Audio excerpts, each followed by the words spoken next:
was that the play you drew up for that last possession for Tyler? Yes and no. He was a third option, actually. But, once the ball gets into Tyler's hands, great thing happen. Tyler, you've hit big shots of your NBL career.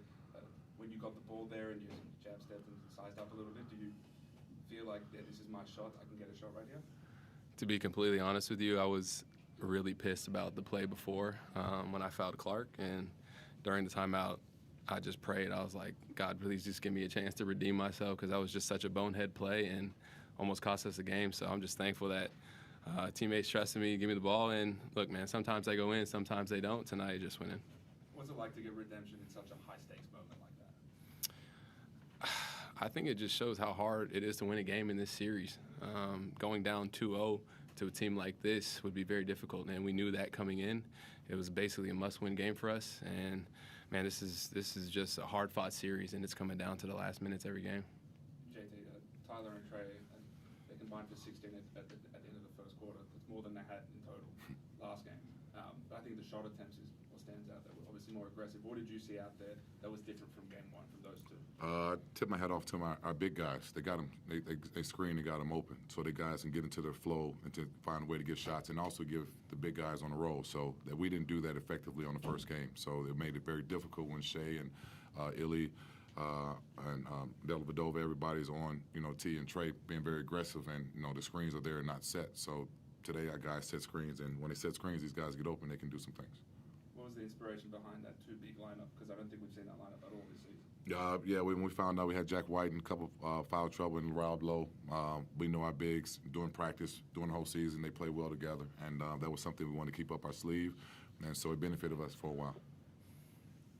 What do you like about the effort of this team tonight as well? I mean, 22 O-boards, more O-boards than D-boards, not something you see very often, but just relentless. You knew they were going to keep coming, but you guys just kept fighting to get extra possessions. Yeah, Melbourne's a tough team. They're tough, but our guys had an edge about themselves. We don't want to go down back home 0-2.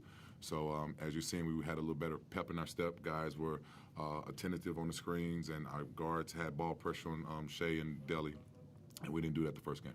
What do you like most in terms of the way that you guys defended them that was different from game one tonight? Effort. We still did some bonehead things by having two guys on one and finding the way to, they had found ways to get guys in a short roll. But, our effort and our communication was much better today.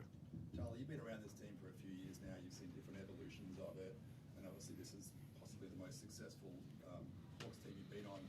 In terms of that fourth quarter when they're coming and making those runs, how proud are you of this group that you were able to withstand that against such an experienced outfit like Melbourne?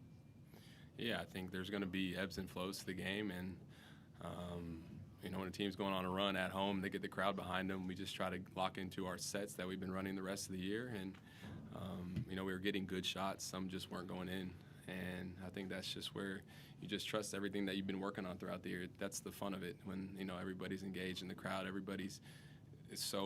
moment's so important, and those are the moments that you want to be in. And like I said, we still have so much to clean up, man, but it was just a hard-fought game for both teams. Momentum's huge in a series like this. Do you guys feel like you have that momentum back on your side now after that? I don't know, man. I think it's ebbs and flows. They're a great team, and we're a good team, and there's going to be so many runs from both sides, and it's just how you manage those runs. And I think it's harder to manage runs when you're away. As you can see, the crowd gets behind it. They feed off that energy. But you just got to stay stable, stay neutral through that, and you just hope for the best. JT, just one more from me. Can you just speak about the stabilizing impact that Sam Froling is on this group, game in and game out? I feel like you guys go to him whenever you need kind of a settling basket or just a big play, and he just makes the right smart plays. He does. He's a young vet. He's a young vet, and we rely on him a lot. I don't know if you remember I said this is going to be a Sam Froling series where he's going to have a big impact. Last series really wasn't because of the matchup problems, but this is a good series for him. And now he's consistently producing, and we're going to find ways to keep rolling the ball in. I told him he might have to die on the court today before I take him out. So he stood up to the competition and he played well. Tyler, what did you think of Sam's performance? 23 points on 14 shots is pretty elite. Unbelievable. I think Sam's been unbelievable for us all year, and it's not changing in the playoffs.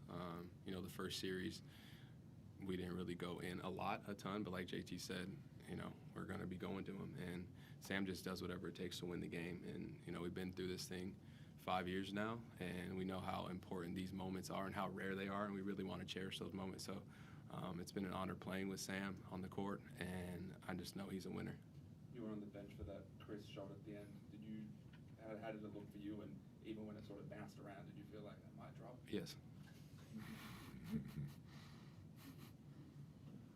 Justin, Wani got in foul trouble early. How did that impact what you wanted to put out in the game? Nothing much, really.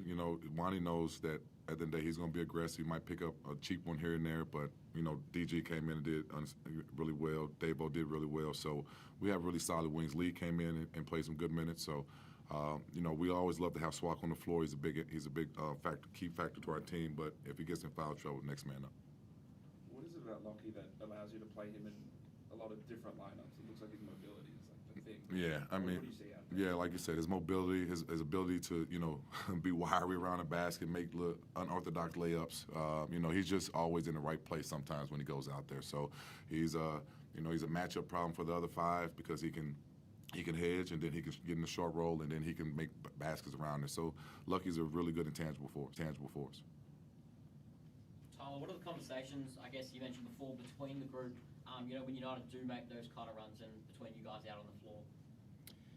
We talk a lot about the next play. I think that's the most important thing in the playoffs is you have to go on to the next play, because if you don't, the game's moving too fast and you're going to get left behind. And especially when you have a team on a run, if you're not moving on to that next play, that run can turn into a 15-point run instead of maybe a 3, 4, 5. So I think next play mentality.